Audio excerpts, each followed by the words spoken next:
inhaling today. Charlie hair. Yeah. That's why I come over when I do. Yeah, just like to huff the couch. Yeah. Big Charlie huffer. Yeah. Wow. Oh, it always feels good. Yeah. I love the long intro. Yeah, It's so essential. You gotta sit in it. Yeah, you really gotta ride the wave for about a full 45 seconds. That's how you recenter, you know. You never know when or where someone is tuning in to an episode of the show. Yeah. And they really need that to hear that. That's kind of beautiful. It's like a transcendental meditation thing. It brings you in, it gets you rock solid. Yeah. You big into transcendentalism? Yeah. Big into David Lynch, which I think is the closest thing.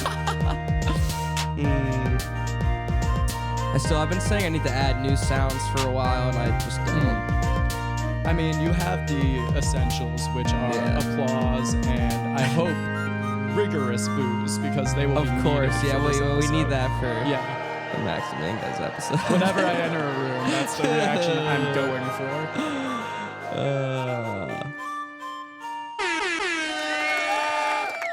Guys, What a day. how your headphones sounding? Sounding great. Headphones sounding good? Yeah, your voice is beautiful It's and coming melodious through in as ever. 432 hertz or whatnot. We could even be at 433. Who knows? Oh man, guys, it feels good to be back in the seat. It's been a few weeks, and what feels even better is that this is now a national championship podcast. There we fucking go, boy. This is the podcast of national fucking champions. Episode 21, Natty Baby. Episode 21, national champions with Max Dominguez. Legal to drink, legal to be a winner. Yo, dude, that's true. The pod finally is old enough. Finally. It was old enough to die in war 3 episodes ago, but now... And that's how it should be. When the great men who founded our country set out, they said, we should have these kids be able to get slaughtered before sloshed. Oh, that's interesting, because I don't know what the drinking age was in 1776. But I think it was 4. How else would you cope?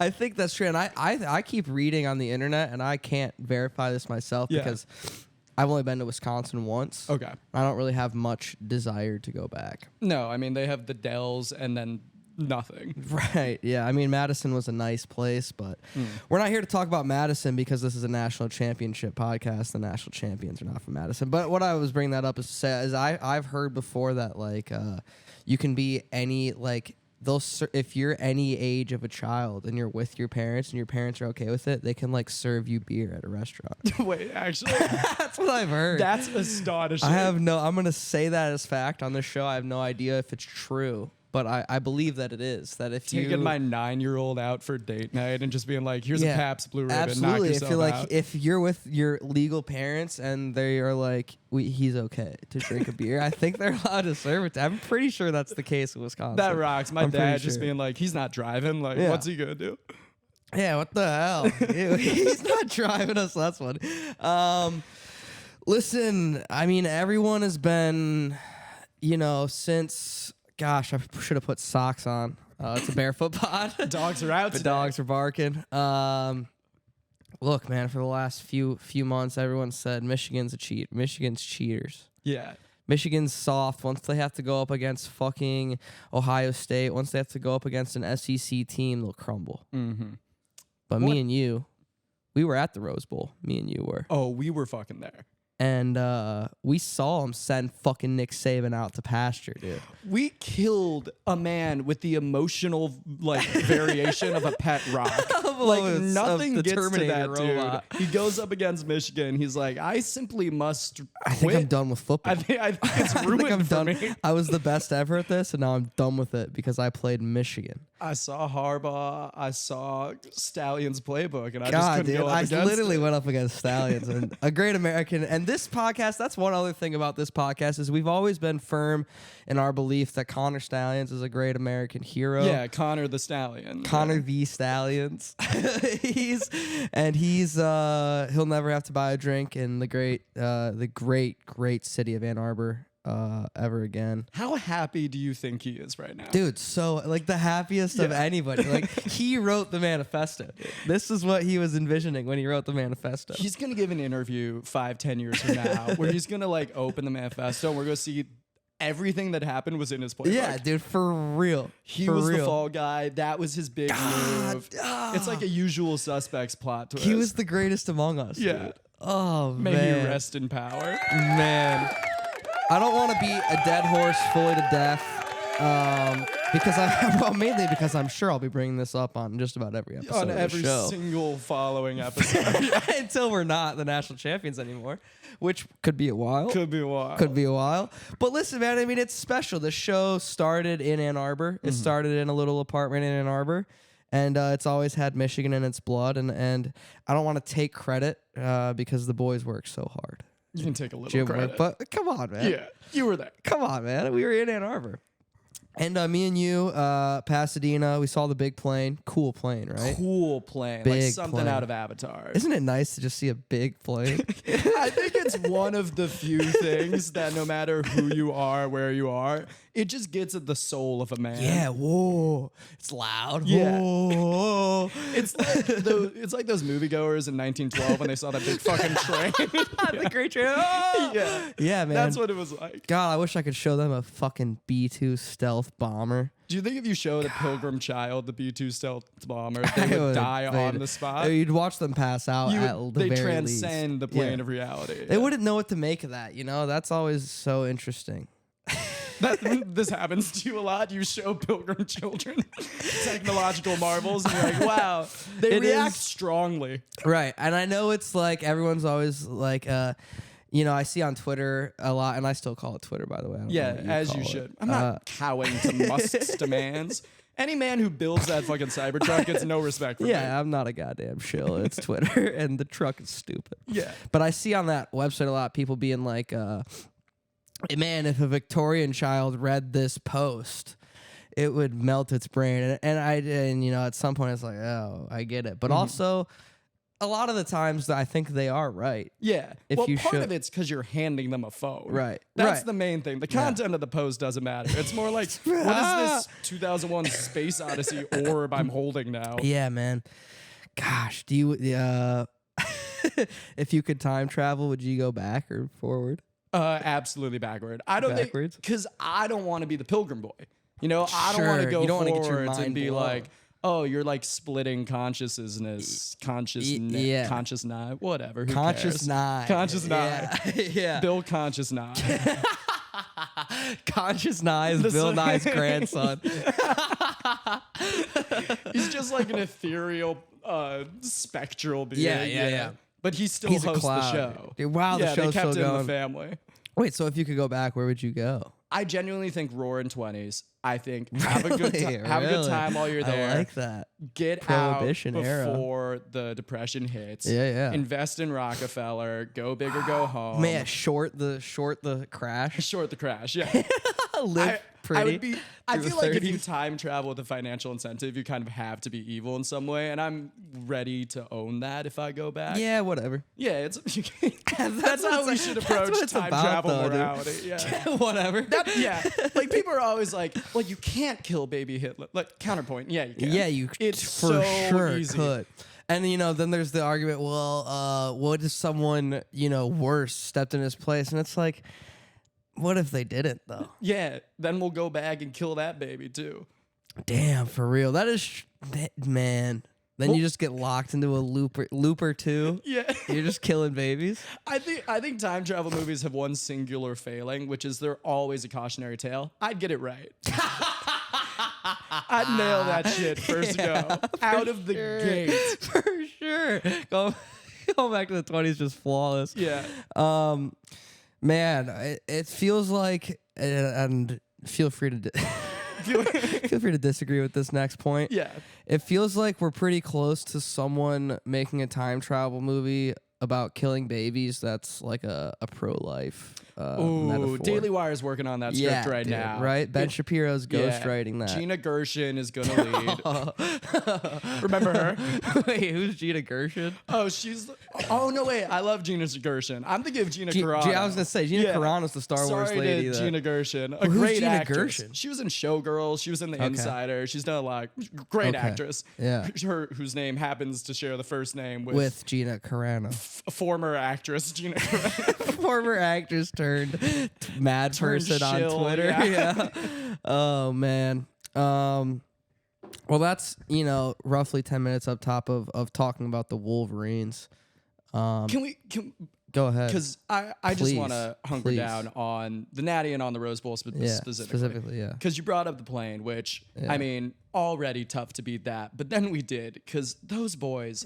That was a religious experience, dude. Like, wasn't that I saw you after the game. You were crying, bowled over. Yeah, just the power of perseverance, of dedication, of Blake Corum's cannonball of a body, like just to truly come out. Stunning. I mean, yes. And it was, and being in the greatest, second greatest venue in college football behind the Big House, Obviously. But so obviously so much history at the Rose Bowl, and to be with my sister, the game started. We walked into a section. We walked into my sister's section and saw you right away. Yes. Me and my sister and Ben Wishney. And we said, "Oh my God, Max! Oh my God, this is great!" And we tried to do that thing where we didn't sit in our seats. Yeah, this crazy thing that's never happened before at a football game. Right, where someone sat in our seats. So we sat. Anyways, we got kicked out. We got separated for a little bit. But by Bama fans. God, but we knew. We said at the separation, they're going to be going home sad, and we're going to be going home happy. And they were so mean about kicking you guys out. And so right off the bat, I'm like, well, this will be great to have show these assholes to just fucking, and we did, and so to be there with my sister, and that's who really made me admit when she went to Michigan, and I got to visit her and go to games and visit her, and then that's what started, me, and then, dude, watched so much shitty football for my whole life. And watched so many good football teams, good Michigan football teams come up short. Snatched defeat from the jaws of victory. Literally. Last year. Oh, last year, the year before, and then for Bama, Alabama, our whole life has always just been at the end of the year. If you happen to turn on Sports Center after Alabama just won the national championship or played in the national championship, every single fucking year, and Michigan was always just getting shit on, coming up short. Yep. So to erase all of it at once. To cut the head off the behemoth. Knock the SEC out before the championship, dude. Oh, man. Big Ten supremacy. And to do it I know it was an overtime game, but they did it hard. They did it the Michigan way, man. It was a defining ending to that game. It was never forget. It's that's a lifetime memory right there. Absolutely. And now we're national. And now this is a national championship. Yeah, and that's podcast. the thing. That was the Rose Bowl. Yeah. The Natty happened the week after. And that was equally. That was obviously we watched it in this living room, but still to fucking, I never said it in the week leading up to it because I obviously. I'm not superstitious, but I'm a little stitious. You don't want to jinx anything. I don't want to say it. But, once you beat Bama and you have this whole years of momentum that this team had, it was like, oh, we're going to fucking obliterate. And we obliterated Washington. That game was ugly. We were going to win, and we did win as we should have. And it was not pretty. No. Well, if you're a Husky fan. And apologies to the Huskies who are having a tough week. They just lost their head coach to. We went through two teams so hard that we got one coach to retire and one coach to replace the retiring coach. Has that ever? That's the stat I care most about. Oh, where's the other? The two teams we beat immediately vacated their positions. So that is how bad we beat them. We gotta switch it up, and there's gonna be a parade this weekend, and who knows? We'll hear. And here's the thing, Jim Hart and I was a guy, in 2020 when we were all locked in our homes in Ann Arbor. I don't know if you were in Ann Arbor at home. So in 2020, actually, I had not come to Michigan yet. Okay, we'll get into that later. I was locked in my home on Dewey Avenue in Ann Arbor watching us get manhandled by the Wisconsin Badgers and the Michigan State Spartans and squeak out wins against Rutgers. Good and just Lord. being like, this is it. Harbaugh's got to go, and we're back to square one. We're back to nothing. And then the season ended early. And then 3 years of Connor Stalions dominance, dude. Of the brilliant strategic mind. No, obviously this was more than that. This was a complete manifestation of the will of Jim Harbaugh transplanted onto his staff and onto his team, and they bought in, and they shut the idiots like me and my roommates up who wanted him gone. And now if he left, I couldn't be happier. I couldn't complain. I have no, I disagree with Harbaugh personally on some things, but I could never speak a bad word about the man. He's redeemed. Like, ground and pound won out in the end. God, isn't it crazy how much winning can just erase change everything else about him? Change the way you look at a man.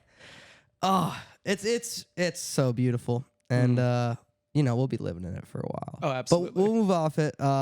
Before we get into, the more traditional, I don't know if you listen to the show. I've been trying to vamp more up top. Dude, I'm a fan, and I am excited to see where the podcast goes, because I know you've been trying to evolve it a little bit, add some new segments, add some.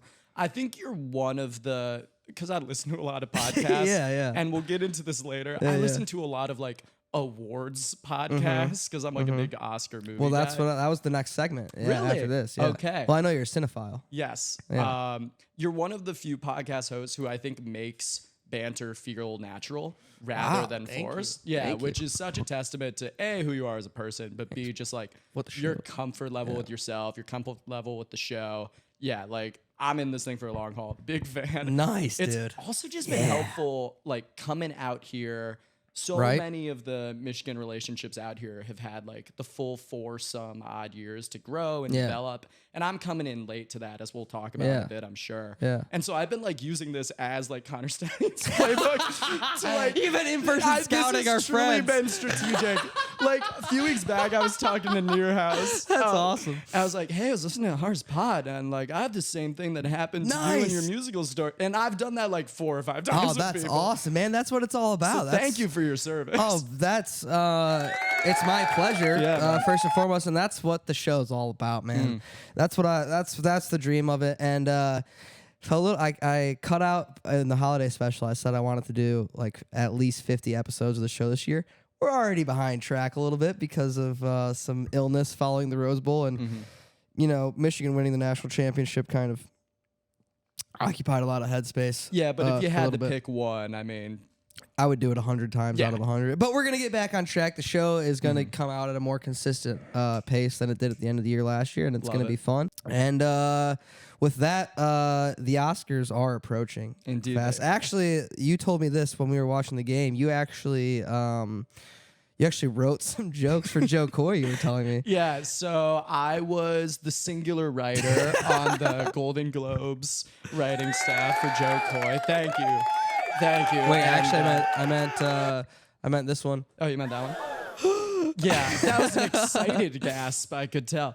Yeah, so I was the only writer for the Golden Globes. And you wrote all of the jokes that didn't do well. Yeah, apparently. I was the one he threw under the bus when he said, the ones you're laughing at, Joe Coy wrote. He was referring to me. I wrote the ones people didn't laugh at. Okay. I was the one making sexist jokes about Barbie, I guess. And you can verify that Joe Coy did write all the good jokes. That was Joe Coy. Yeah, all those good jokes we know and love from that monologue. Man, what a brilliant hosting gig. That guy knocked it out of the park. And it made tougher by the fact that I didn't watch the whole thing, but I saw Mulaney got a smaller, the governor's ball hosting gig right after that, and everyone was like, well, he did it good. Yeah.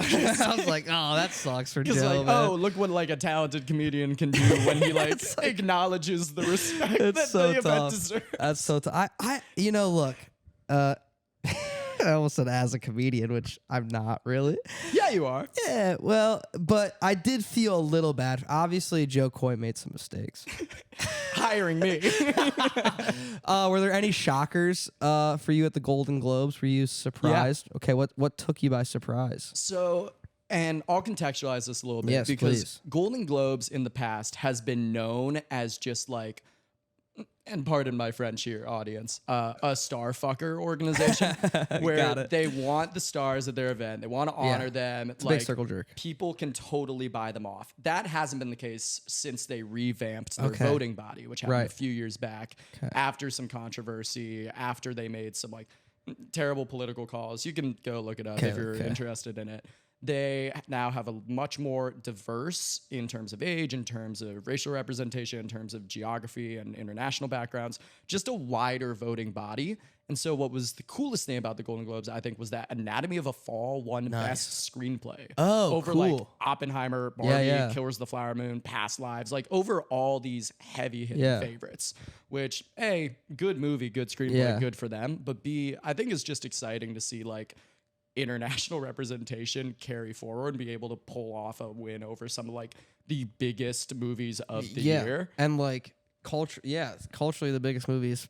I mean, I guess that maybe it's Barbie felt like a cultural, and the Barbenheimer thing felt like that felt like bit like, you know, since movies are back. since pre-COVID, that felt like the biggest movie. Yeah, exactly. Movies are back, except for maybe like Top Gun, I guess. Yeah, but which even which isn't the critical movie. Yeah. That here's the thing about Top Gun Maverick. That movie rocks. Right. That is such like a cruise narrative and like the power of him bringing people back. It's also a movie about how Tom Cruise is God. Right, like, dude. It's so funny that movie opened with just Tom.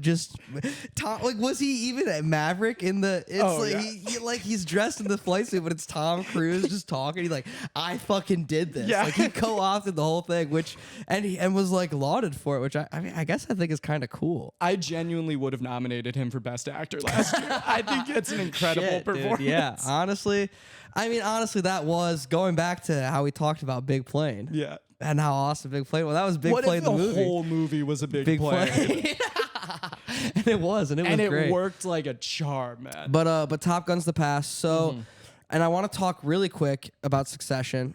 I'm on record as being like that show fucking blew me out of the water. And it took me a couple years to get around to it. For like 2 years, like I got in on season 3 and everyone was like, dude, why the fuck aren't you watching? Like, Succession's the best. I'm like, Succession's the best. And then I watched it. I was like, oh, this is the best thing I've ever seen. Yeah.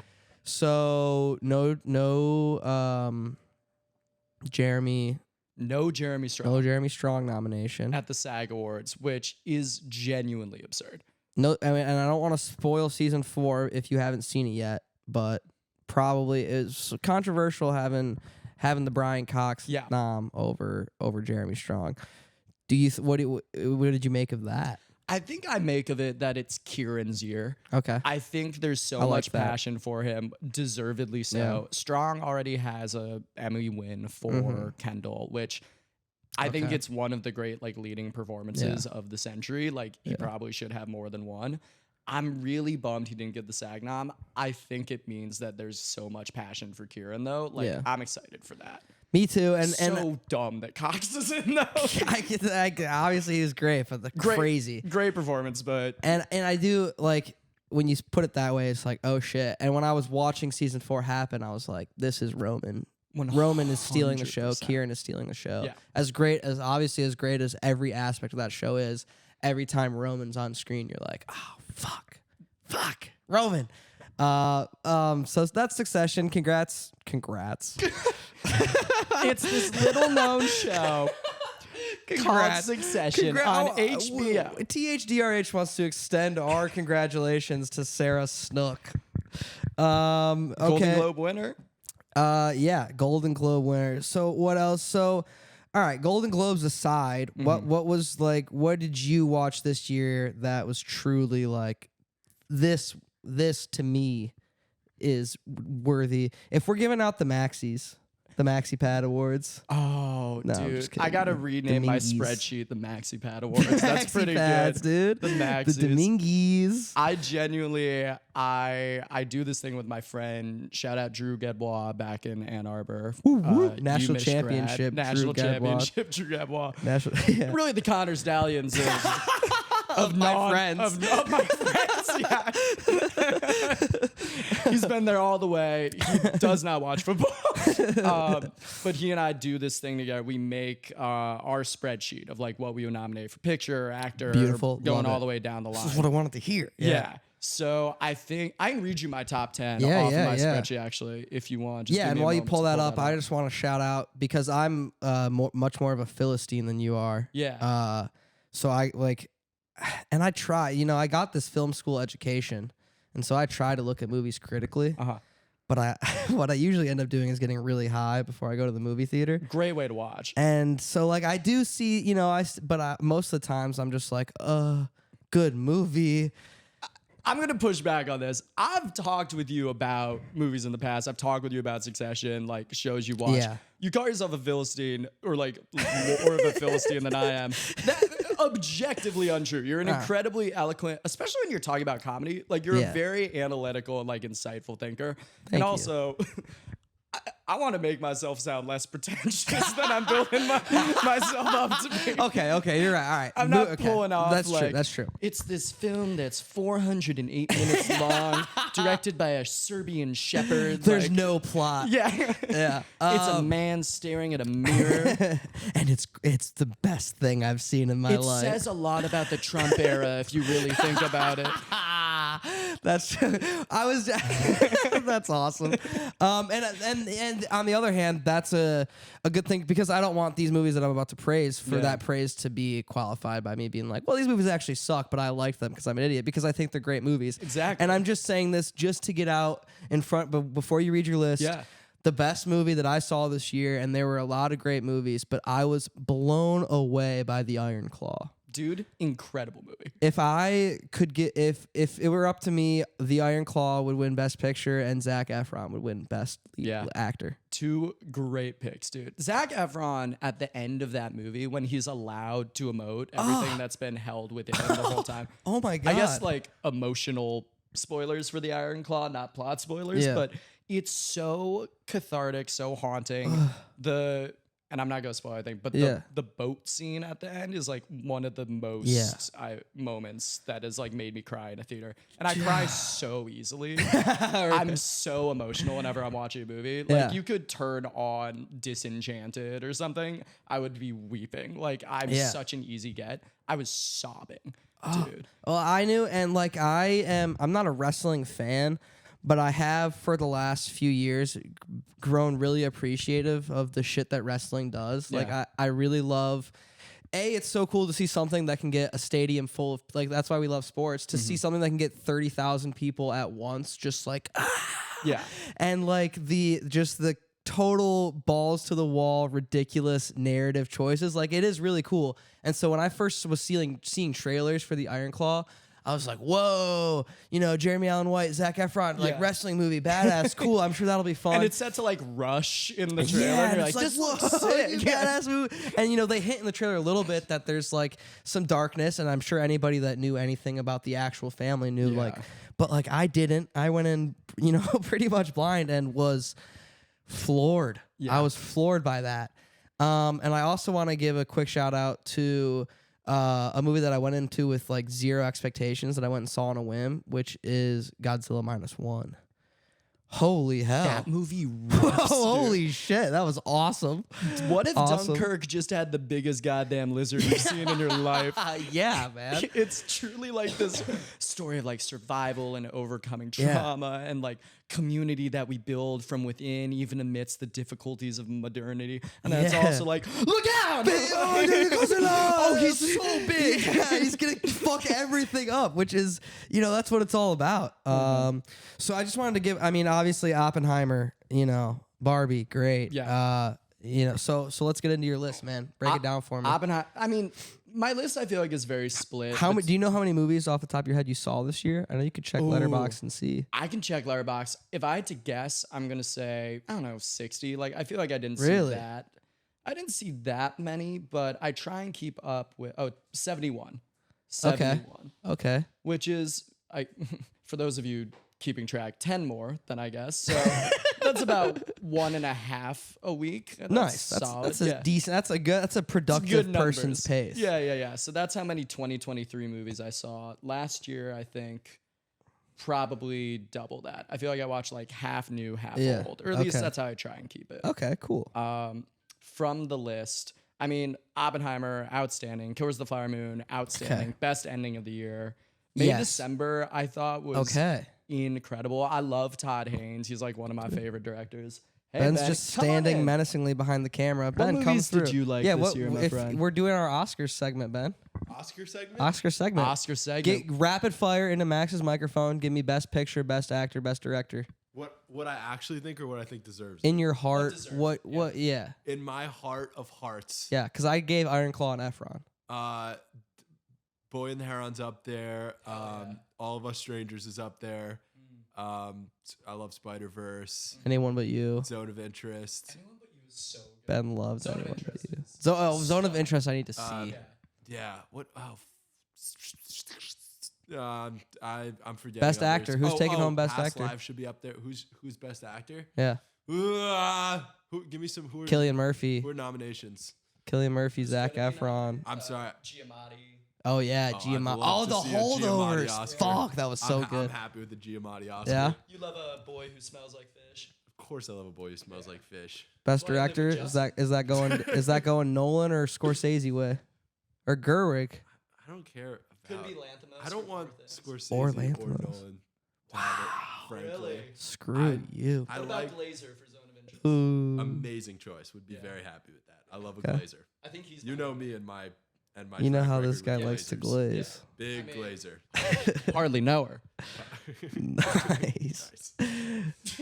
A double nice. Nice. That's the most validated I've felt in my entire life. That's good stuff. All right. Back to the list. Gosh, holdovers. Really, when I saw holdovers in the theater, I was like, that I may have enjoyed that movie as much as any. But I also saw Spider-Verse like 3 times, and I'm a huge. Hell yeah. I think the camera can pick up all my Spider-Man. Like the thing about Spider-Verse, and I know that a lot of people have said this, and a lot of people disagree with this.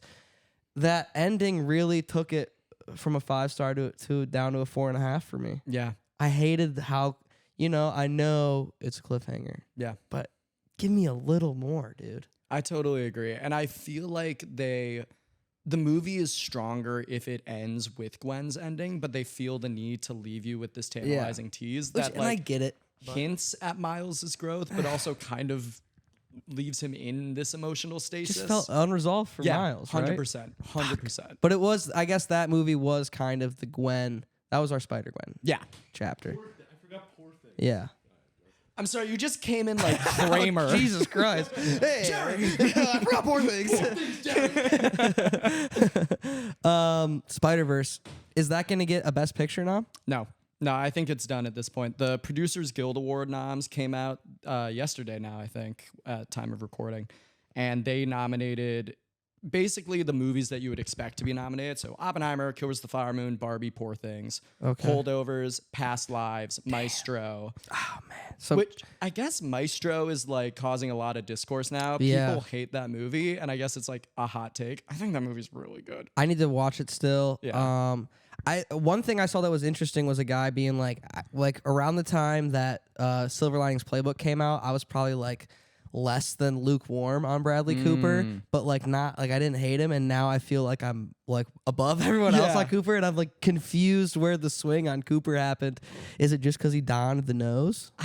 I think the nose is part of it. Is it the pretentiousness of being like 6 years in training for that? I think it's how much of a campaigner he is. Okay. I also think it's because people look at Maestro as like, it's an Oscar bait movie. It's a biopic about a very famous guy. That movie, my take on it is like, it is kind of an autobiography about Bradley Cooper. Wow, interesting. Like, it's about this guy who commits himself to the goal of like being quote unquote the great American composer, and in doing so like abandons the true real relationships and love in his life for this pursuit of greatness. Every moment of like artistic achievement in that movie is framed through like the physical distance he has from his loved ones. Got it. And like the emotional toll it takes on them.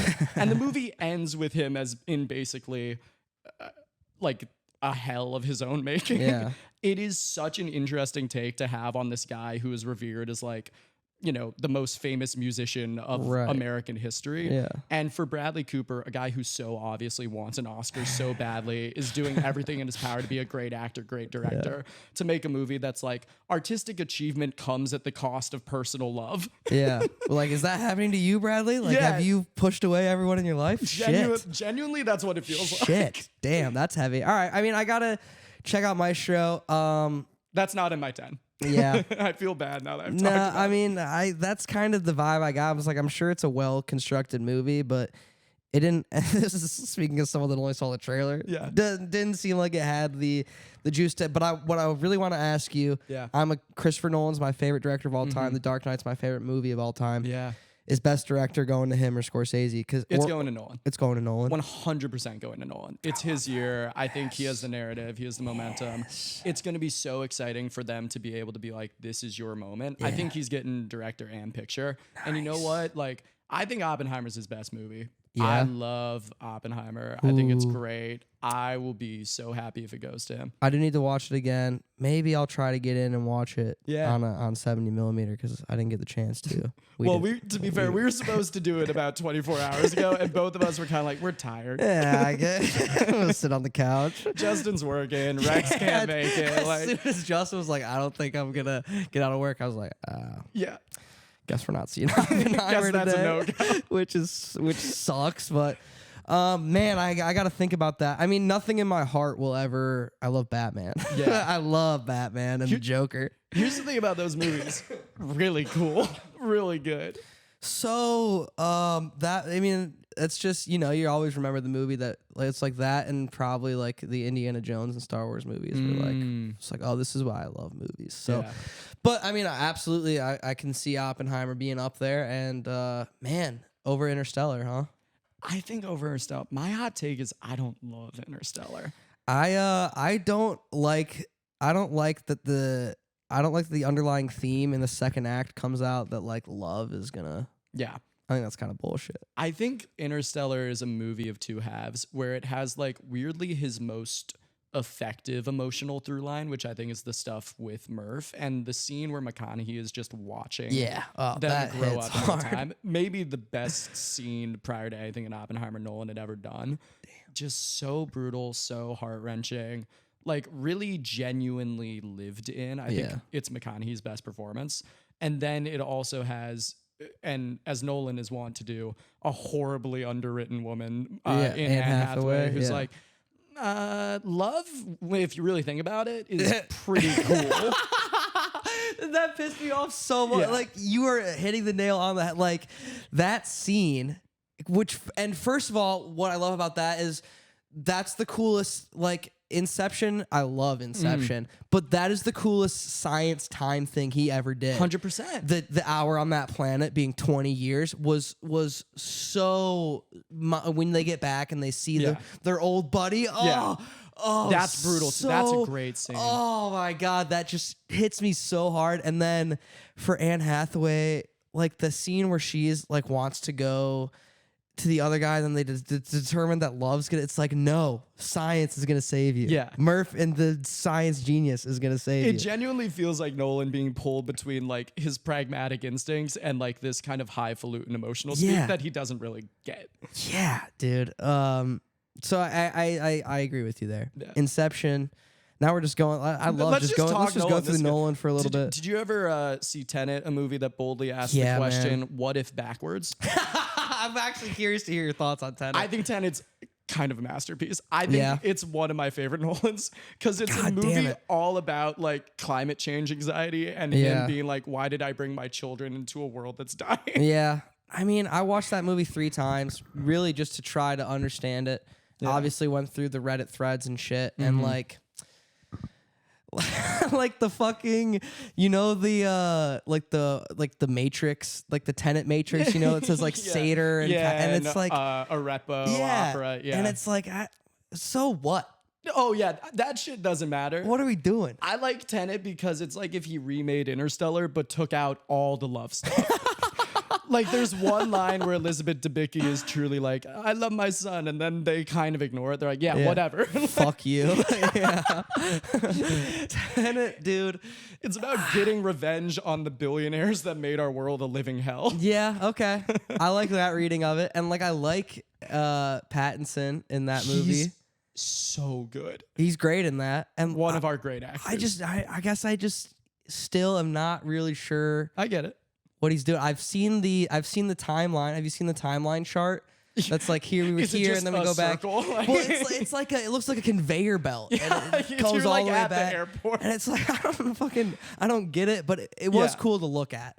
That's but fair. That's fair. that to me is easily the worst Nolan movie. Really? Okay. And we had to read Memento in class, and I honestly Great didn't movie. like Memento Not that a much. Memento guy. No, I think for me, Yeah. The Dark Knight, Prestige, Oppenheimer is up at the top. People don't talk about Prestige enough. Prestige has got to be slept on as the best Nolan movie, and like for me, that's like maybe a top 10 movie. Wow. I fucking love The Prestige, Dude. Every performance, like holy shit. How about David Bowie as Nikola Tesla? Absolutely. Just give you that, dude. I mean, I love Michael Caine Yep. and you know, Jackman and Bale. Like, Jackman's come on, throwing dude. heat. Bale's ScarJo's underrated in that. fucking ScarJo's great. killing it. Rebecca Hall's devastating. God, dude. Andy Serkis is like Bowie's number 2. Yeah. Oh shit. God, I love The Prestige. So that's top 10. I assume Dark Knight's also top 10. Dark if that's Knight's your favorite top Nolan. top 3 movie of my life. So what else is in your 10? I don't know if we've ever really talked about this. Okay, hold on. Okay. Inception. What do you think about Inception? I think Inception rocks. I just rewatched it this summer. I think the Marion Cotillard stuff works a little less for me than Yeah, it used to, but I like agree. I really like most of Nolan's movies. He's not like necessarily one of my guys, but he's also like a guy who I'll always watch. I think Inception's probably like my 4 or 5 of him. My top 3 is like Oppenheimer, Dunkirk, and then maybe Tenet, and then probably Prestige, Inception, Dark Knight, all down and out. Wow. I'm big on Tenet, which I know is a bold. I mean, respect. Dude, I like that. Thanks. Top 10. All right. I'm brave. Well, let's. I do want to compare top 10 lists. Yeah. Are we good on Oscars? You think you've covered your Oscar yeah. picks? We don't have to Nolan go year. into all of these. Best actor. Who's it going to? Giamatti. It's between Giamatti and Murphy right now. It'd be so cool if it's Giamatti. It'd be so cool if it's Murphy. I'm not upset either And way. Efron isn't even gonna get a nom. He's not getting nominated, which is God, such it a makes bummer. me. It boils my blood. I know he totally should. If there was like an ensemble award at the Oscars, which I think there should be, like they have it at SAG, it should absolutely Yeah. go to Ironclaw. Yeah. because he's so good. I think Harris Dickinson's incredible in that. He's He's Dave- we can believe he's the that. tall one. He's David. He's tall one. He's the one that long has hair, the sauce. Yeah. He's the. Yeah, and he grips the mic first. That and was my bails audition him out. for the Iron Claw. Pressure. This is pressure. That's my audition. That's pretty good. God, fucking. I could Iron see Claw, you as dude. like the 6th brother who Yeah. like never really got into wrestling. He's just kind of did the podcast yeah, he did the about their podcast shows. about it. Yeah, that covers it. Poor Things was great. Yeah, I think Stone and Ruffalo are cooking in that. Yeah. They're so good, dude. That was my first Yorgos Lanthimos flick. Really? The Favorite and The Lobster are now on my list cool. to watch. Get to Killing of a Sacred Deer too. Okay, That's that's what I've heard a love lot that about. one. Yeah. And yes, Stone and Ruffalo were cooking. Rami Youssef Rami Youssef's great in it. probably stole the show for me in that movie. He's as great as really Emma great. Stone is, and as great as Willem Dafoe is. He's Defoe's awesome always in that. good. Christopher Abbott's great at the end. I think Jared Carmichael's kind of bad in it. I was a little. You're right, because I'm a huge Gerard Carmichael fan. Incredibly and I was, talented stand-up. Yeah. Yeah, I was a little. He was good, but not. I was expecting him to kind of. Yeah. But all right, that's the Oscars. Let's quick go through. We'll talk top 10. Right on. The Dark Knight. I mean, the ending of that movie will give me goosebumps until the day I die. Fucking Gordon, Jim Gordon, Gary Oldman as Jim Gordon's speech as the fucking score comes in, dude. Some of Zimmer's greatest work. And I prefer his Rises score. I love that no, Dark Knight the Rises Dark Knight score. Rises score is probably a little better. Yeah. But the dun dun as he's fucking riding the It's so motorcycle sick, out of yeah. there. Oh, He's not the hero they deserve. He's the one they need. Oh God, it's so awesome. And obviously, Heath Ledger. R.I.P. I said for a long time, I said that was the greatest acting performance that I'd ever seen. I don't know, I don't know if I believe that still to this day, but I'm probably gonna keep saying it for a little while longer. That is a cool opinion. I respect the hell out of that. It's so sick, dude. He's so sick. Coming up next, Big Lebowski. So as a 16-year-old getting into smoking weed, like like Big Lebowski flipped the game on its head, dude. I was like, holy shit. I didn't know a guy could be that chill ever. Are you fucking kidding me? That's the chillest dude. It's Sam like an Elliott. aspirational thing for you. Dude, for a little bit it was. I was just like, I'm going to be the dude. I'm You are not gonna kind of give the a fuck about- dude of this group out here, honestly. You know, that's an archetype. I'll take feel. that. Yeah. But I do want to be. I want to be a little more, conscientious of Have some of the because the zen. dude. I'd love to abide as the dude Yeah. abides, but he is a little careless, which I'm trying to be Yeah. a little more. Anyways, Sam Elliott in that movie, I think, is like just so awesome. Yeah. This was a big Coen Brothers year for me.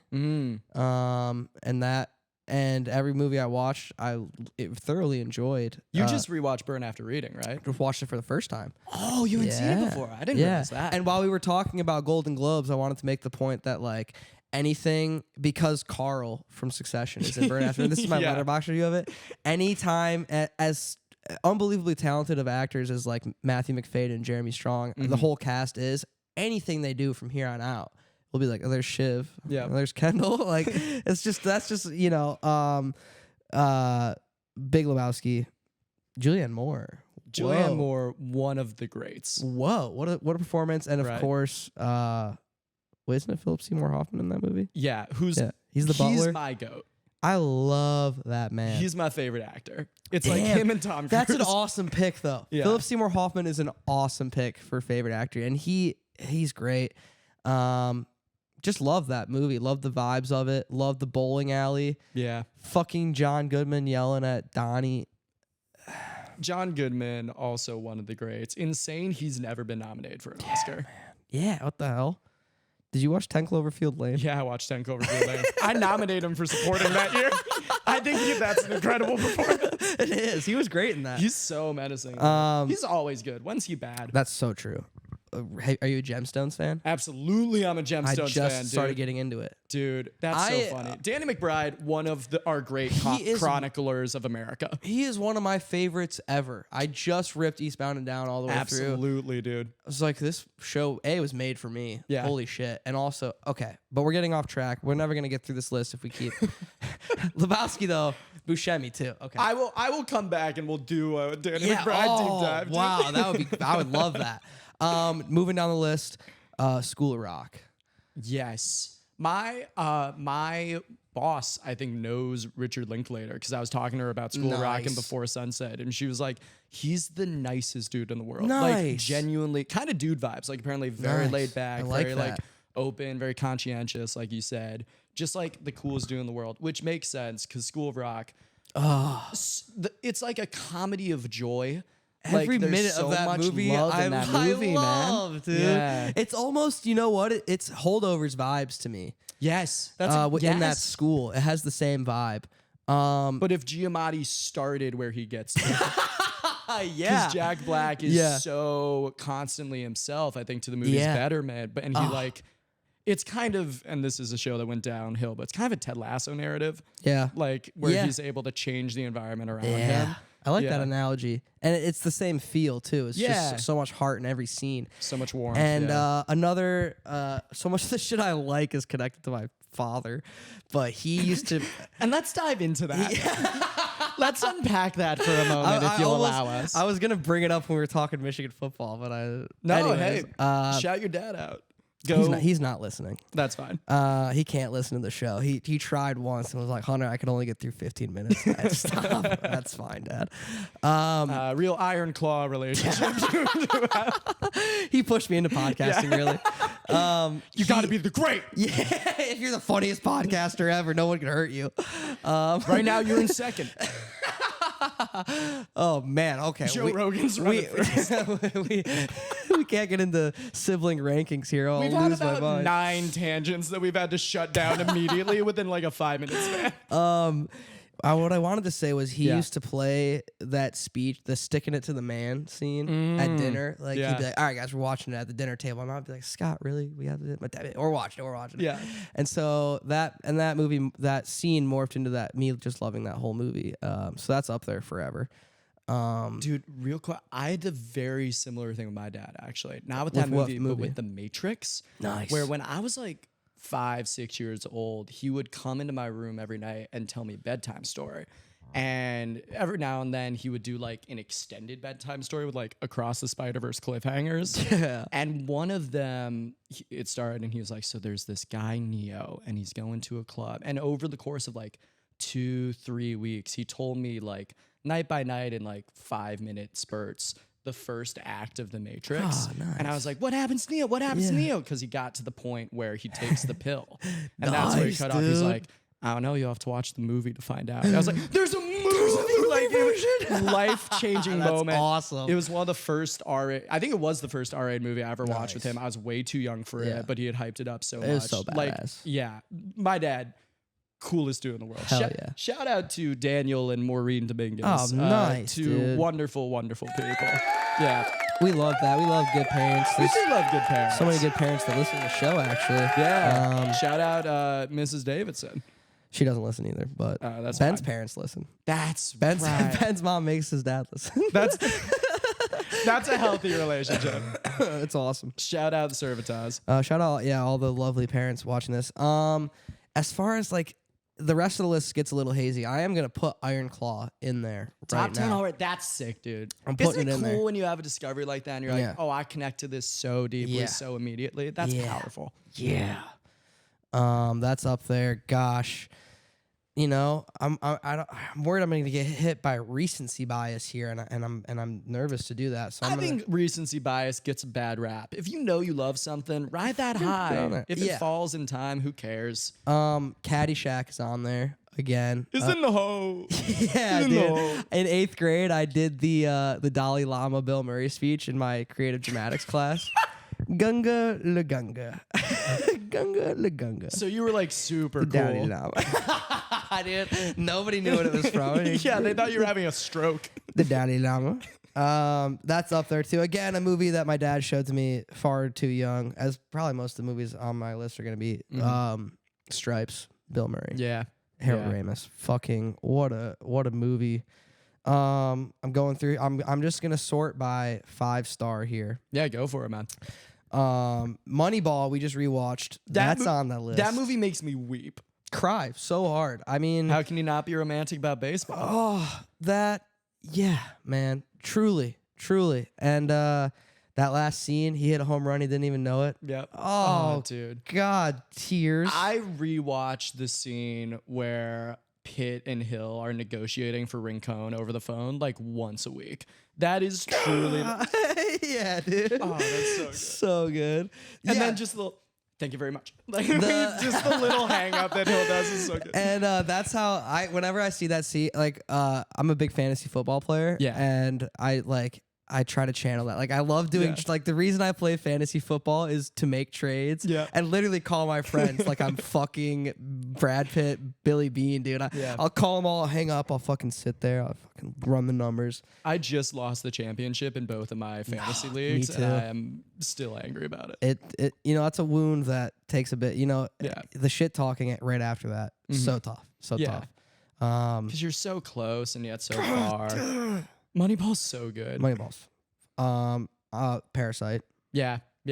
Holy shit, when I saw Parasite. That's one of Daniel's favorite movies. He just got the Criterion version. Daniel, my roommate, roommate of friend of the show, Lance Giuliano. Yeah. For real. One of the first guests ever who Yeah. I'm planning to come back on after this Lions game, win or lose. Hell yeah. We're going to talk Hell Lions. yeah. Lions Because that'll up. be, well, does the audience know this? That'll be the third time you've recorded. Yeah. the Unfortunately, second there is broadcast diehard members of the show will know that there's a Lance.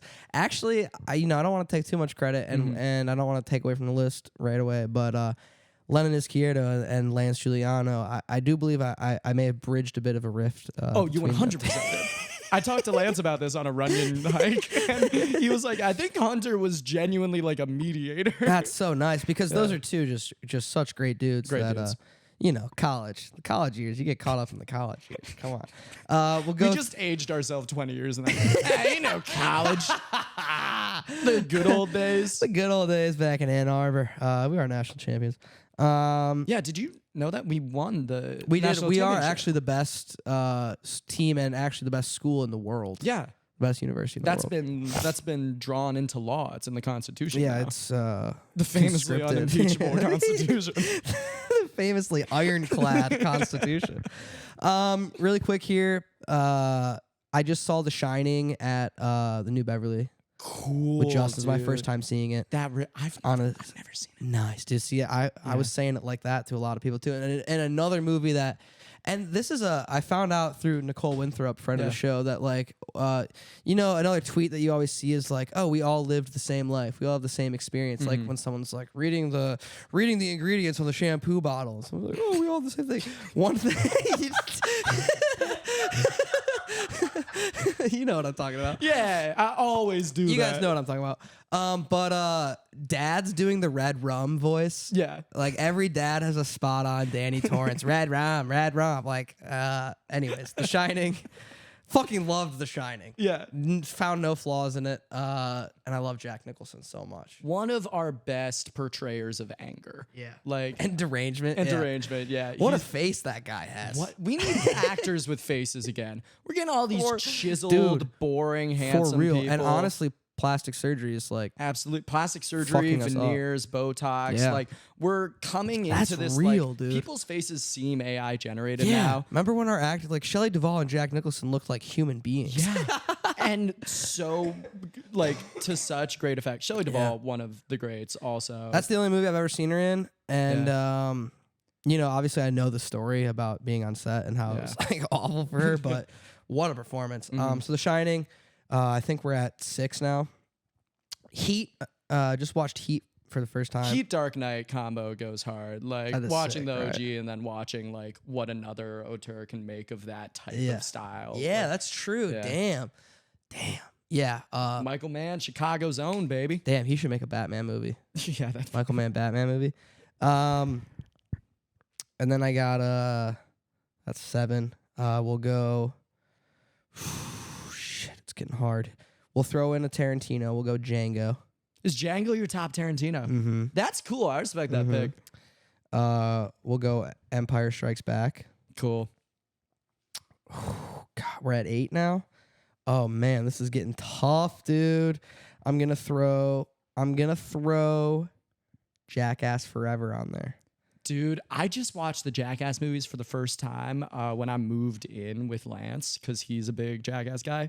Those movies are incredible. Jackass 2 is my favorite. Yeah. Some of that stuff, I don't know what has to happen in your brain to make you volunteer to do that stuff. Those guys are out of their minds. They're absurd. Johnny Knoxville is an American hero. I've kind of convinced myself I could do the mine thing that they did. Like, What was that? I think it's in the second one. It's where they stand against a wall and they have that beanbag explosive mine. Yeah. I couldn't You do the couldn't, dude. bowls. No, I you couldn't couldn't. do like Steve-O's thing through the cheek. I couldn't do any of the gross out I shit could do either. the gross out shit. No, I couldn't do the porta potty bungee. So yeah, I don't know if Jackass Forever is like the funniest in terms of the stunts, but it was the only one I've seen in the theater with my friends and with a group of people, like a huge group of people, and that was also one of the first movies I saw in a theater post COVID. So very That's special, near, dude. so special and near and dear in my heart. So that's 9. Now we're tough because I really loved Everything Everywhere All at Once when it came out. Mm-hmm. I really loved Into the Spider-Verse. And I'm looking at movies on here that I'm seeing other Nolan and Tarantino. I'm seeing The Godfather. The Godfather. I'm seeing Moonlight, Banshees of Inisherin I loved, Yeah. but I couldn't put there. Bottoms, I think, is the best comedy movie in the last decade or two. Wow. That is high praise to it. And I like Bottoms. I got Napoleon Dynamite on here that I didn't have a single problem with, Like, there's Yeah. so many movies on here that that are so good. It's tough to make the 10. I'm going to. Okay. I feel like you need a comedy on there. I feel like Well, I got a few. Jackass Forever, you got Stripes, you got no, I'm not Caddyshack. saying for you. Oh, I feel yeah, like yeah. in Yeah, general. I yeah. feel like when people curate these lists, there's such a desire when to every make it- movie is just like a soul crushing. Yeah. It's like, oh, do you not have anything that you Yeah, like to smile you about? need- like my favorite comedy of all time is Wet Hot American Summer. Nice. Like that is one that I just feel like captures that slides in. humor so perfectly. I feel like people, I don't know, kind of underrate comedy as a genre of like artistic merit. And so I'm glad to see you having Yeah. like, the Bill Yeah. Murray representation, Caddyshack. It's so special. Like, yeah. You know? When something can make you laugh consistently, even if it's not, necessarily like making a statement, which sometimes they are, sometimes they're not, to each their own. Like that's a beautiful thing in and of Yeah. itself. Jackass Forever. Look at that shit, Yeah. man. I'm gonna lock in the Prestige at 10 Cool. because we were talking about it, and that's cool. kind of what got us here. Yeah. And I think I like it more than the other movies I was looking at. So Yeah. that's my 10, man. That's a good 10, dude. Can you give me 10? Yeah, I made a sight and sound list. I don't know what that is. So there's like this thing that they do once a decade in like the critical community or whatever, where they make like artists and critics give like their 10 most influential, favorite, best, whatever qualifiers they want to use movies of like all time. And me being, a nerdy film student in college, I was like, I'll make my list. Yeah, And so I do. but I'm glad you did. And thank you for your support. I did. So going forward in terms of like chronology, I did Buster Keaton's Sherlock Jr., which is like, what if Tom Cruise was alive in the 1920s? I was gonna say, isn't Buster Keaton? Yeah, Okay. it's genuinely like it's a movie about movies. It's him doing the most insane stunts you've ever seen Cool. for like 40 minutes Love straight. It rocks. physical comedy. Yeah, it's like, what if a little imp made John Wick? It's Nice. so Okay, sick. I Yeah. like that. I like Yeah, that. it's just a beautiful movie. Yeah. Singing in the Rain, like Nice. favorite musical. Okay. Um, Okay. Bertolucci's The Conformist, which is like this Italian anti-fascist movie that I saw for class. I was gonna say that I sounds just like a kind of class nerded movie. out over. Yeah. Fully I had a class couple. movie. I had Close Up by Abbas Kiarostami. Still haven't seen that one. That's been on my list for forever. That movie dude. blew my fucking Yeah. mind. I've been meaning to get around. Continue. To that. No. I want to talk about that movie off pod because it's too nerdy. Cool. Oh well, all of my picks are gonna be too nerdy. That's fine. That's fine. I'll just go down the list and be quick because we have so much stuff to cover. Yeah. F for Fake, All That Jazz, The Matrix, Eyes Wide Shut, Wet Hot American Summer, Nice. Inside Llewyn Davis, and Nice. Francis Ha. Okay. Inside Llewyn Davis is my next Coen Brothers I'm gonna watch. Yeah, Matt. Dude, let me know when you're running that. Okay. Yeah, we'll get you over. That for movie's so sad, so funny. Okay. Oscar Isaac, height of his Oh, powers. cool. Yeah, man. Damn, I don't really know anything about it. Damn, that's a solid list. Francis Ha. What? I've So heard it. that's Gerwig and Baumbach did Got that in it. like 2012. Got it. I know the movie. Yeah.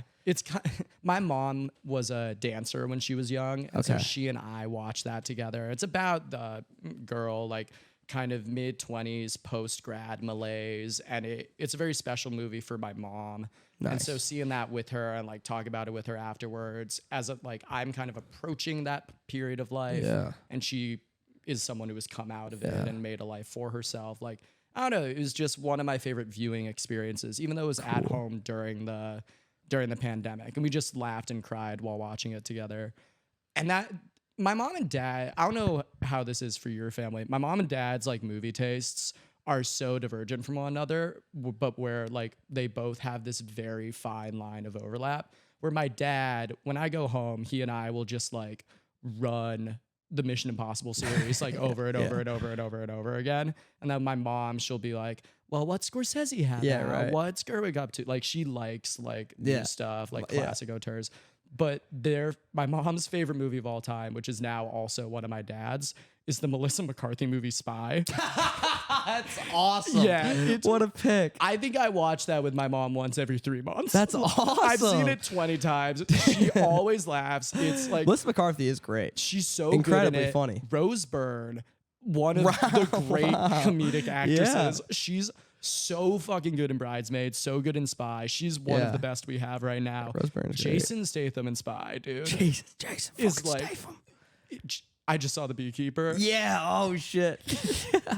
That's a movie that like 80% of it is weird plots where they're like, we have to figure this out, even though the previous scene was Jason Statham figuring it out, so you already know what's going on. Yeah, right. But then 20% is Jason Statham just being like, you threatened to hide, and then like punching a guy 20 times until his nose comes out the back of his head. I read a funny thing about it that was like, so The Beekeeper is about an organization, like some kind of like, organization of agents that are beekeepers, but Jason Statham is also an actual beekeeper, and he's the only one in the movie that's an actual He's the only beekeeper. one that's like that. None of the other beekeepers, they're all like kind of just violent people. And Jason Statham's like, I've come out the other I'm side, saving the bruv. bees.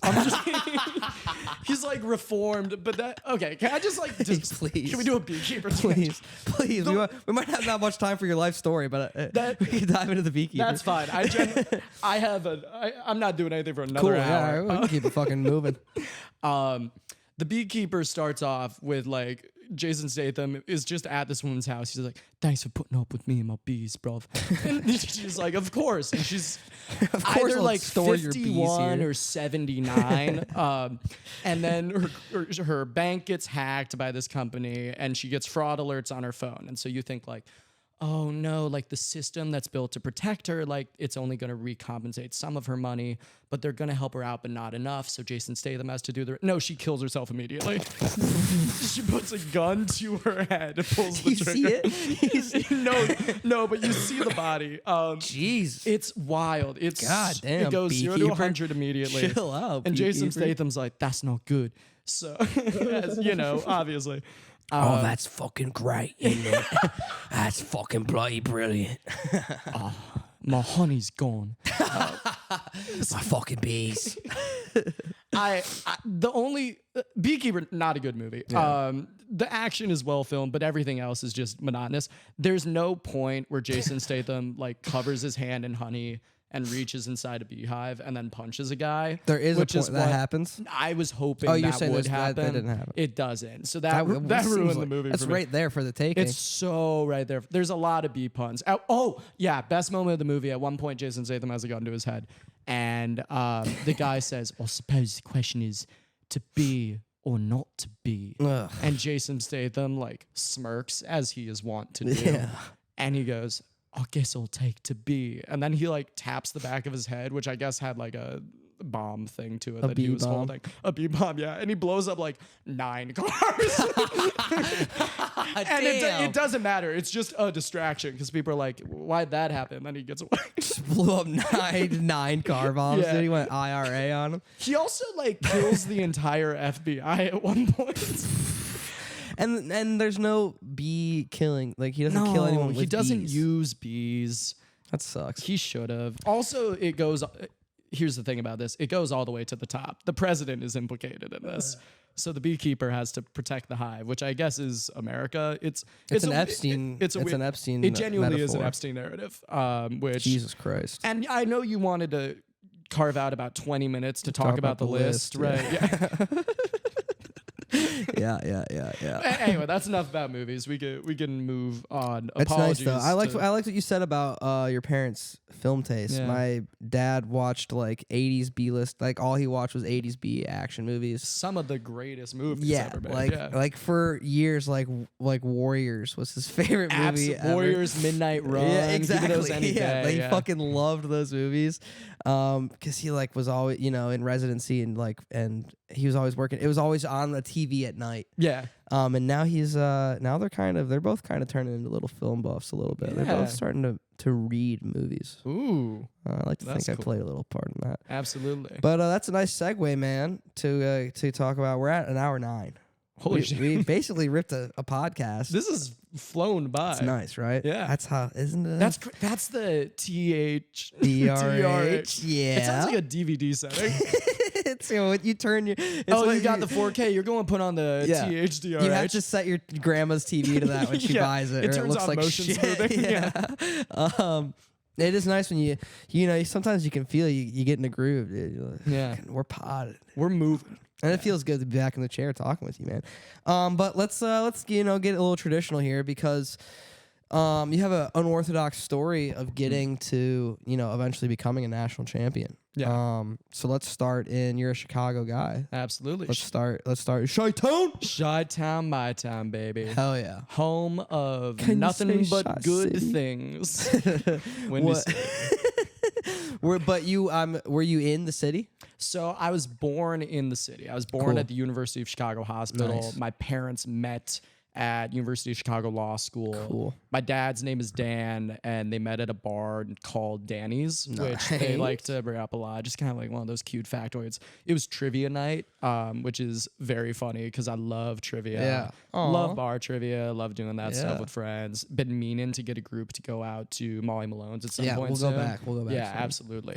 But I was born there, and they were planning on raising me in the city until our apartment, you brought up The Shining earlier, got broken into with an axe. Holy shit, Yeah. dude! Someone hears Johnny to your Someone apartment. hears Johnny at our door.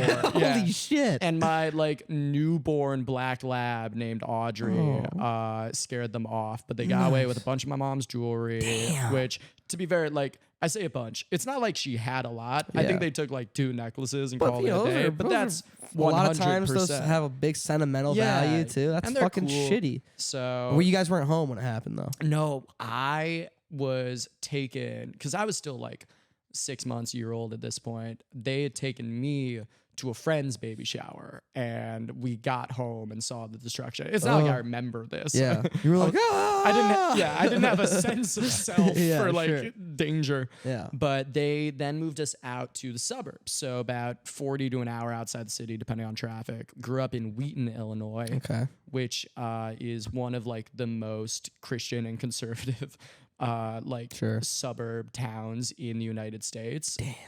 Which was a very interesting culture growing up Yeah. because my parents are very much not inoculators. They kind of raised me religiously, politically to just be free thinking, Yeah. come to decisions on your own, which I respect. They were and thank logical them for. people, They were yeah. logical. Yeah, they had a decency and That's empathy. kind of a through line with me and a lot of the guests on the show is growing up in these super waspy, Yeah.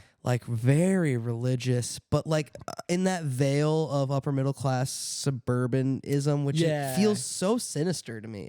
Protestantism as culture. Yeah, it always felt so, in your face and scary to me, but that's interesting. And fans of the show will know super producer Katie Fitzgibbons, also Wheaton, Yeah. Illinois native. She went.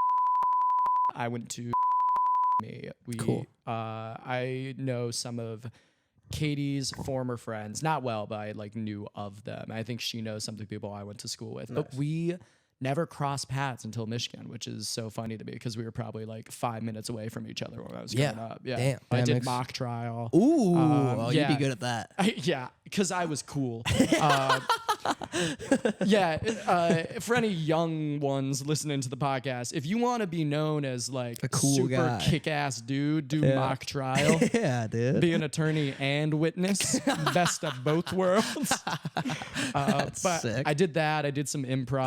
I think it's so funny that you have to be a witness in mock trial, dude. You have to pretend to witness a crime. Dude, I was the defendant for a hazing case in mock trial, so I had to pretend that I was Saw some involved. dude get Yeah. something shoved up his bum. The game was called Water Jeopardy, and apparently I made a kid drink too much water, and he died of hyperthyroidism. Overhydration, It was yeah. wild. Yeah. Damn. Oh wait, so you did improv in high school? Did improv in high school, not on the high school team though, because I Oh. tried out for the high school team and it wouldn't work out with scheduling for soccer, even though they had told Damn. me So it you had would. a bit of a Troy Bolton thing. Had a going bit on. of a Troy Bolton thing. Yeah, Troy Bolton, if he wasn't popular.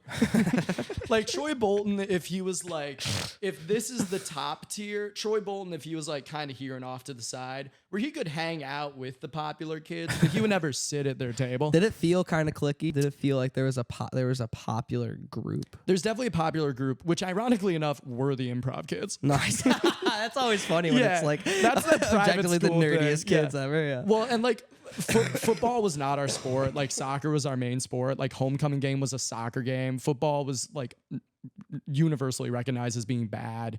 Our cheerleaders were recognized as being not Ugly. good.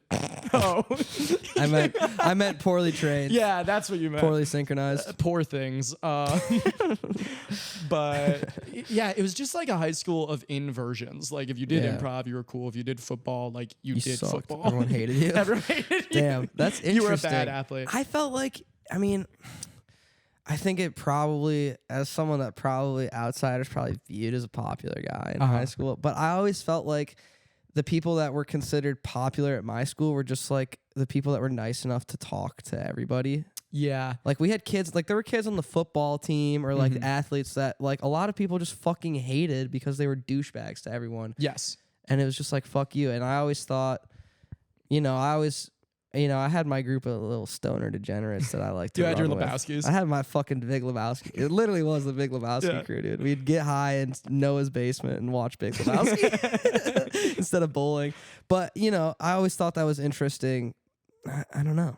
Yeah. Cliques at high school. So it's obviously some of the dumbest shit ever. Well, 100%. But when you're in it, it's, it's all you know. Yeah, It's interesting. I think we had cliques, and it was definitely people were aware of like who was popular and well liked. But I'll give you this example. Like, there's this kid Seth Wyma who was a good friend of mine. Like First and last name. First this and is a last good story. name. Yeah, genuinely one of my favorite people to Okay, ever cool. exist. He was not like a performer in any way, shape, or form, but he was just so smart, genius, smartest kid I've ever met in my life.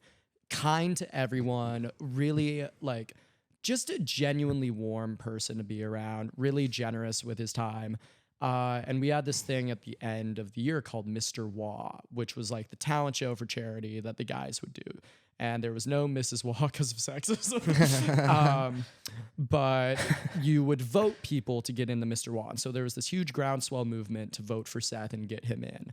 And he ended up giving like this math lesson on stage about this really cool, like odd, underknown theorem of math history that he did through like a rap number, and like, he brought in friends of his to help him out with. And I feel like at other schools, that's the type of thing that gets like relentlessly bullied. Like Swirly, the Wedgied, what have you, but like standing ovation for Seth. And that's awesome. That I think that is one of the benefits of that school, which does have its institutional flaws such as homophobia and racism. But that's also every school in the Midwest. that's every school in the Midwest. Yeah. I'm not singling them out for that. But That is interesting though, because you're right. If someone did a math rap at my school, we would have been crying, laughing. Yeah. And been talking about it for weeks. And that kid would be the math rap kid forever. Yeah. You'd call To him this day. Matthew B. Raps. If someone would be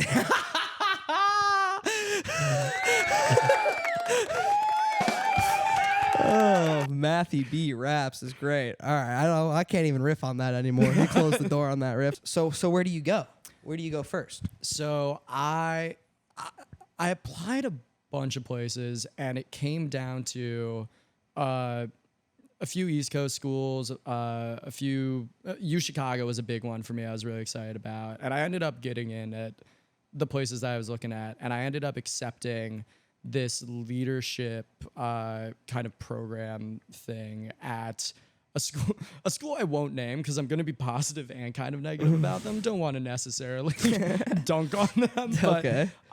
Tiny liberal arts college, like under 2,000 students. Okay. Just really, really insular community, which is great for a period of time. Yeah. And then COVID hit. And so when that happens, classes on Zoom, you're locked in your dorm at a tiny, tiny space with no outside life. And while this is happening, I also have some family stuff going on. Long story short, I have a solid enough time at the school that I start at, but I do 3 full years there in English and economics. And I'm liking English a lot. I'm not liking econ. But while I'm doing English, I'm realizing like I'm taking a lot of film classes. Nice. And we don't really have a film department here.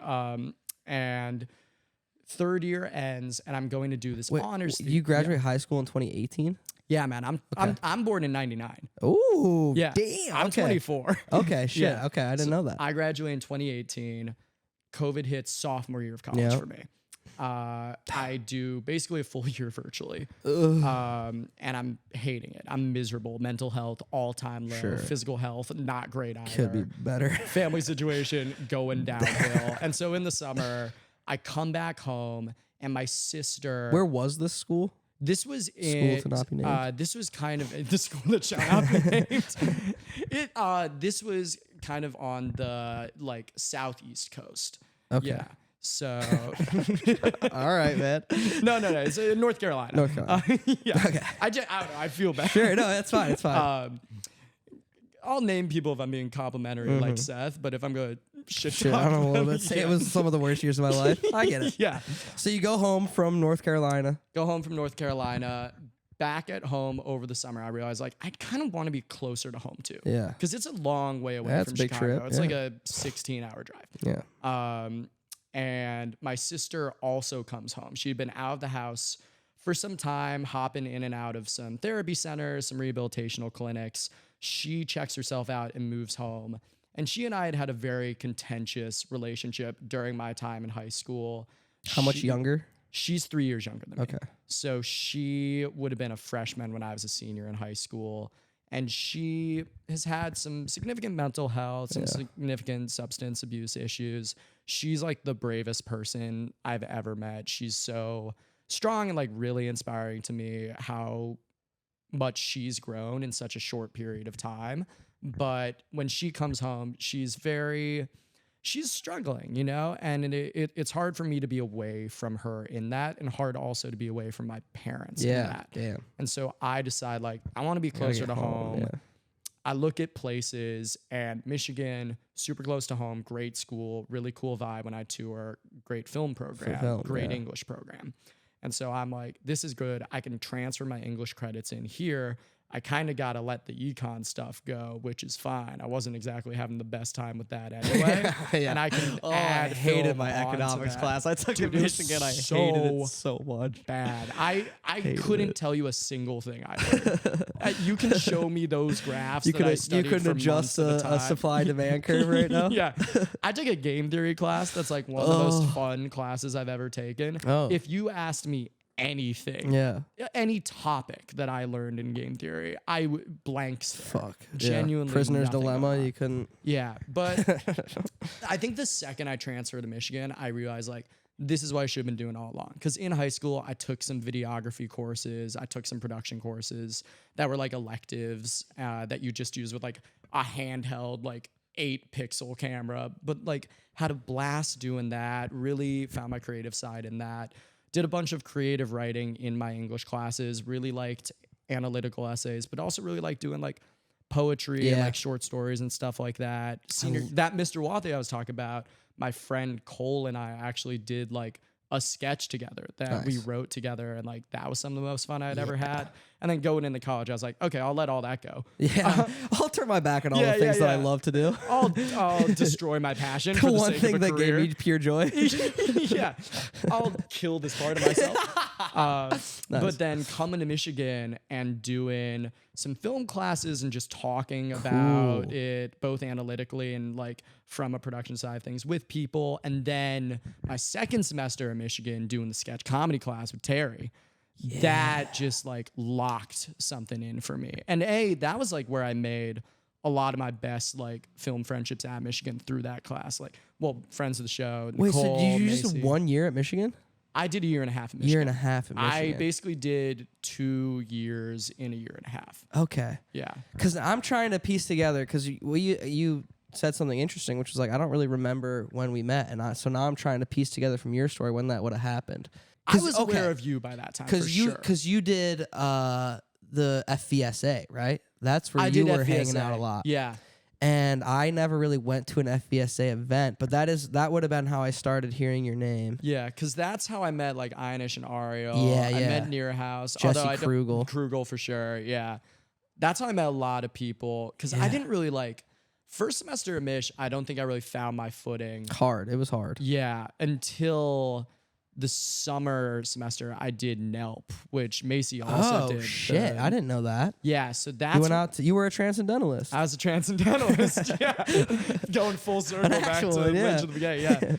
Yeah, and that's where I feel like, oh, this is like my space. These are my people. Cool. Met Macy there. Met So Leah you were there with Macy. I was there with Macy. Holy shit! That's Yeah. that would have been crazy.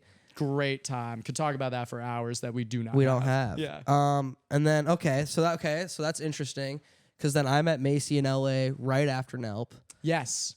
Then but then I feel like we hung out a little bit senior year. I feel like we did too. I feel like we were always like hanging out adjacently because I Yeah. remember hanging with you at Krugel's place at one point on like Yeah. the porch. I think there's a photo of us. Yeah, well, that was at the end of the year MH party. Yes. Great. Yeah, That's cool. one of my favorite pictures on my Instagram. That's a good pick. It's a great pic of us. Great post. Well done. Great night. Great God, that was night. one of the best Great nights night. ever. That rocked. Yeah.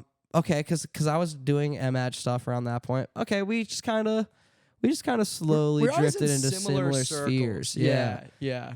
Were you friends with Lance during this stretch? Genuinely never talked to him before doing 423 together. Cool. So we had the horror class and we had 423. And he and I would like have conversations every now and then where he would be like, I just watched this really schlocky movie called Gamer. You should check out. I'd be like, that sounds sick. Yeah. And then I wouldn't watch it. Yeah, like, fuck you, Lance. But when I was looking to come out to LA, he and I literally walked by each other on the street one day and like got to talking. And I was like, I'm thinking about moving out here. Like, I know some other people are. I want to kind of be with the Michigan community because it meant so much to me in such a short period of time. I didn't want to let that go so soon. Yeah, that's what it's all about. Yeah, man. And he was like, oh, I'm kind of doing the same thing. I was like, oh, do you know who you're living with? He was like, genuinely no idea. Yeah. I was like, me too. And so that's how we got to move, like live together. Genuinely like godsend. Yeah. We've become such close Yeah, friends. you guys so are tight knit It's now. been really It's good stuff. really I like meaningful. it. And in a way that could have been disastrous. Like Yeah, walk by any random holy person shit. that is in your major on the street and be like, we should live live together for a across the long-term country. period of time. Yeah. In a new city. With no job prospects in the middle of a strike. That's awesome, though. Yeah, it worked out for the best. I've been like, liking watching genuinely your little miracle. bro, man. So I like watching It's it. been cool, man. Look at It's been Max real and good. Lance. Man, okay, and then the M-Match party, we hang out. I do remember hanging out on that porch. That was and then, good. And then I remember like at graduation, Yeah. just for like at film graduation, I remember being like, oh, Max. Well, film graduation where everyone looked incredibly nice, and I came in jeans and a waffle shirt I don't remember that. because I was like, well, this is surely a casual event. I wore a sweater. That's good. Like a sweater is still better than what I had. Jeans. There were like mustard stains on my You jeans. stopped at the deli on the way. Yeah, I had a hoagie. I looked like such garbage. That's awesome though. Yeah, right. Then now you're a Wolverine. Now you're a national champion. I'm for a national life. champion for life. For life. Yeah, and it really was, I think, kind of beautiful being able to just have this full circle experience of like in high school having film and English be something that like I recognized within myself as something that I liked and thought I was good at, or at the very least good enough to like try to do. And then back then, I just don't think I had the confidence or like the self-respect to commit and admit to myself that was something I wanted. And then going through this kind of up and down period in my old school, just like having really tough time being away from family, being away from people who I felt like cared about When me. shit's going on in Yeah. the middle of the In the global middle of the pandemic. worst time yeah, of that's my fucking ridiculous. lived life. Yeah. Yeah. And then coming to Michigan and just having like that flame of writing and of comedy and of film being like lit again, and in a community of such Right. And isn't Ann Arbor supportive such like a people great in place to Ann be Arbor, for that? like best sports in the world, Best best football people team in the world. Yeah, man. Just like really kind of life-changing experience that happened and were brought about by such like weirdly like traumatic and like difficult times. Awful circumstances. But just the brightest of light emerged from like the darkest of shadows, which It's beautiful. is It's really, really special. cool. It was special. Yeah. And it still is. I'm so blessed to be out here with, I mean, you guys and just the crew at large. It's been really, crew, really dude. beautiful. Yeah. And the pod. And the pod. Now you're part of the pod family. Genuinely, when I am at LA Fitness working out and I'm listening to THDRH. THDRH, I'm like, What a time to be alive. God, man. we're doing the We're damn doing thing. it. We're doing it. That's beautiful, man. And when you said that Succession deep dive, or even just I really liked that movie chat we had. Maybe we come back, do a little TV show version of that. Absolutely. The Danny McBride deep dive. That's what we're gonna do. Hell yeah. We gotta. Have you seen Vice Principals? I've seen Vice Principals. Okay, me and Justin just started it. Oh, what do you think so far? Funny, fucking Yeah, hilarious. Probably stuff. like it came out at a time where I understand why it was like shit on kind of by people, but like it's fucking awesome. That show's really prescient. That show gets Spot the on. time It's right. spot on. Goggins is also just on another level. We could talk about. All right, We'll do this another You'll time. be back on the show again soon. Lovely. Um, Thank you for having me. Oh, dude, it was a pleasure. Maybe you stop by with Lance. Absolutely. When he does the Lions app and we talk. Maybe we'll do a double. We'll double it up. Happy to. Have Lance and Truly Max have me on. back whenever. This is one of my favorite things I've done in a long time. Yeah, hell yeah, man. All right, guys. It's good to be back. Episodes will be every week from now on. I fucking swear to God I'll be more consistent. National champions. National champions, baby. And play us.